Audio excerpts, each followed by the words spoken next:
Guys, today we're going to take a look at some RTA matches. These are my own personal matches because, as you know, we just got Oliver, and even though we don't have enough Devilmons to fully skill him up, he is still super OP, even after his nerf, without his first and second skills being skilled up, because his skill 3 is still skilled up. He's still such a ridiculous OP unit, so we're going to take a look at him today, but really this is just an excuse to show you guys the Dark Ninja after his transmog for 350 matches.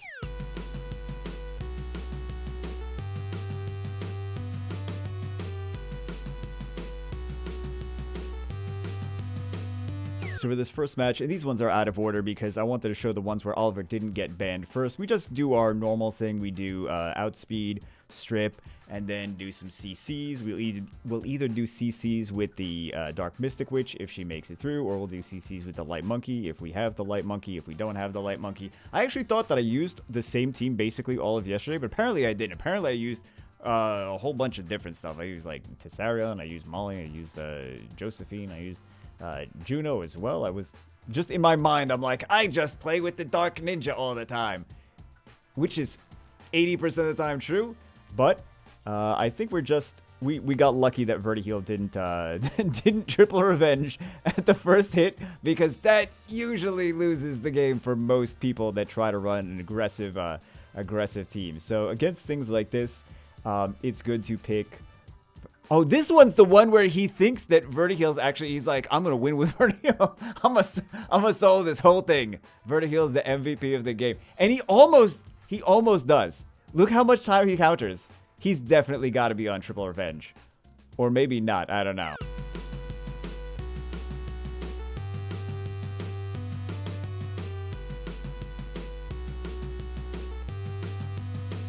So this next one, I think we definitely went off script at the end. We started going for fast control. Then we see the Gianna, the Leo, the Antares coming out. I'm like, he's countered us pretty well. Let's go with Tessarion, because Tessarion counters. We had to ban the Pontos, though, because we didn't have enough answers to the Pontos, so that was definitely getting banned, which was not really great to have a force ban on a player that's got three LDs over there. But I think it's just a situation of he didn't have enough rune quality on his crazy OP LDs, and that's why this happened. So if he had more rune quality, we would have had a much more challenging situation on our hands.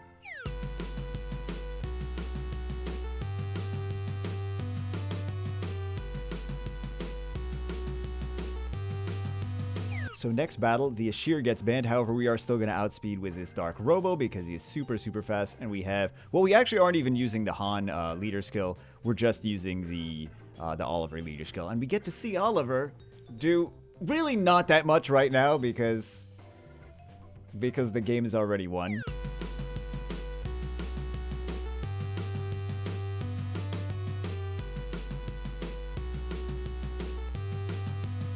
This next one has very, very cool synergy. We're seeing the Jackson and the Fire Robo over here. We're going to see Jackson's passive, part of Jackson's passive, the first part, come into play right here. The increased attack bar of everything is his first part. Whenever one of his allies is attack gauge decreased, he is going to increase the attack gauge of the allies. And also, he is going to increase the effectiveness of any of his allies' skills that increase their attack gauge. So he's nice with the Artemail, but he's ridiculous with the Fire Robo. Ridiculous. Super, super ridiculous. He actually would be pretty good with the pretty ridiculous with the Dark Robo as well. So increased attack bar over there, increased attack bar. So I felt like we had to go off script here, or off the book, or whatever. We had to change up the game plan a little bit because it was just going to be too dangerous. So it's 2v3. They're all 3 net 5s on there. 2 of them LD 5s. We have a 3-star you get at the beginning of the game and a Kaki. So we get to see some interesting stuff right here. But it was nice to see the synergy of amazing counter, Lucia, and that's why you put on revenge runes. Just triple hit freezes. It's so wonderful. And right here, both of these things, I'm not worried at all about the Artemail because both of these things counter the Artemail. We can just CC.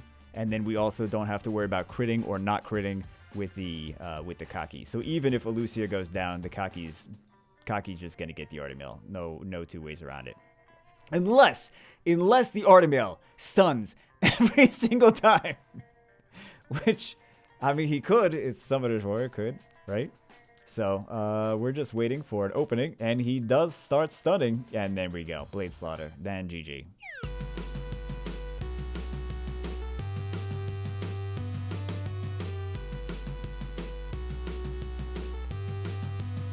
So here, they really didn't have anything that was going to contest turn 1 unless they had a Swift Sean, and we don't have Will Runes on this team, which now that I say that, I have to switch everything when I go back to playing some more RTA, because people are going to be like, oh, he doesn't have Will Runes. Let's just bring a Spectra. Let's bring a Spectra. He doesn't have Will Runes. We're going to be fine. So yeah, we could just easily outspeed Control and hope they don't Violent proc, because that's always the situation, is just hope they don't hope they don't do just that. But we cooled them down anyway.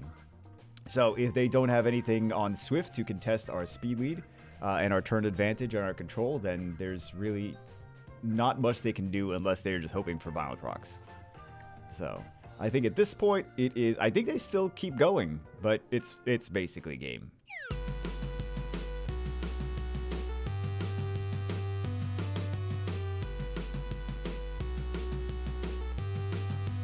So this guy first picked a Bastard, and then he goes to he switches from a Cleave because he'd intended to Cleave, and then he switches to a Bruiser type of team, which then that makes the Bastard kind of a dead pick, because Bastard's, I mean, not necessarily, Bastard could still do some work, but generally speaking, if you're gonna go with Bastard, you better have some great super fast runes on her, and just commit to trying to cleave. Although cleaving is not as strong nowadays as it used to be. It's kind of a Bruiser meta now.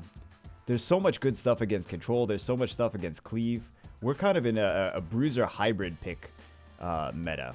At the higher levels, it's hybrid pick, but Bruisers are stronger. Bruisers were strong in the very beginning, and then it was super Control Cleave after that, especially the Gani Hathor era.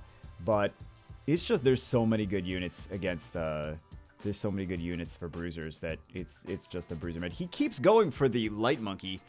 I mean, he didn't know this at first. How could he have known what runes I had on what? But Light Monkey is actually pretty tanky, so Light Monkey can take quite a handful of hits. I gotta just have better stuff in, because everyone's just picking Juno. So I gotta just have something ready for Juno. There's a couple good options against Juno, but yeah.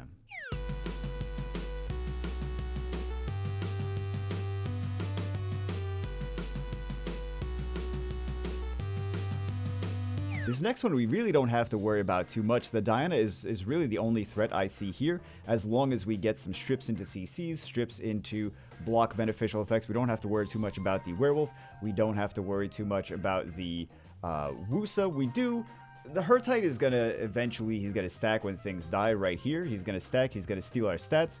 But aside from that, there's really not too much. We still have all that continuous damage. Like, we could just kill Hurtite with continuous damage, and we don't even have to worry about him taking the ninja stuff.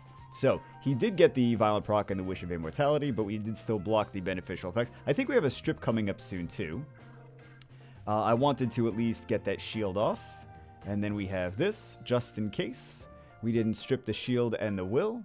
We at least have that. But we do have 2 strips here, so we should... Well, we don't even need the 2 strips. We have the 2 strips, but... Hurtite has got his immunity off anyway, so it's already game.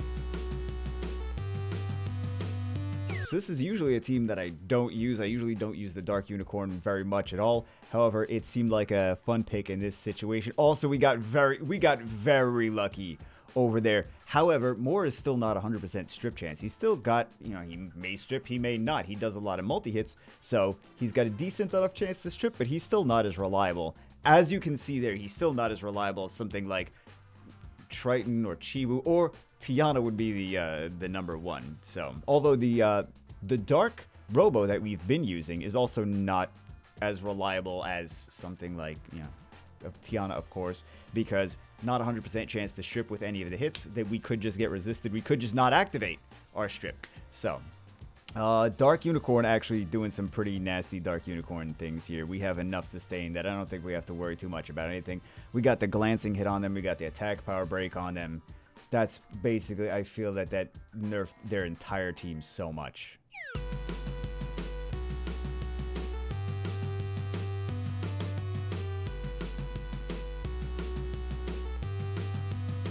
Next match, same player as the last one. He switches up his strategy. He's like, if the last team didn't work, then I'm going to switch it up to a different team and see if I have better results with this. He banned out the Dark Mystic. Maybe he thought we were going to let the Riley through, so that's why he banned out the Dark Mystic Witch. I was kind of surprised. I'm like, we got some LD5s. I'm usually expecting the LD5s to get banned out or the Oliver to get banned out. That's usually the situation. And surprisingly enough, the one that I want to get banned out the least is this guy, the Dark Robo. This is the one that I want to make it through the pick ban phase. As long as I get him, I'm like, just don't ban the Robo. I shouldn't say that because now everyone's gonna ban the Robo, and they're gonna be like, yeah, we'll leave all the other stuff in. That's the unit that is the scariest when they ban that and they pick like a whole bunch of immunity. Now I have to change the strategy, which I already mentioned. I already mentioned like the last clip or the clip before that. But now that I say that, I have to switch it up because, yeah.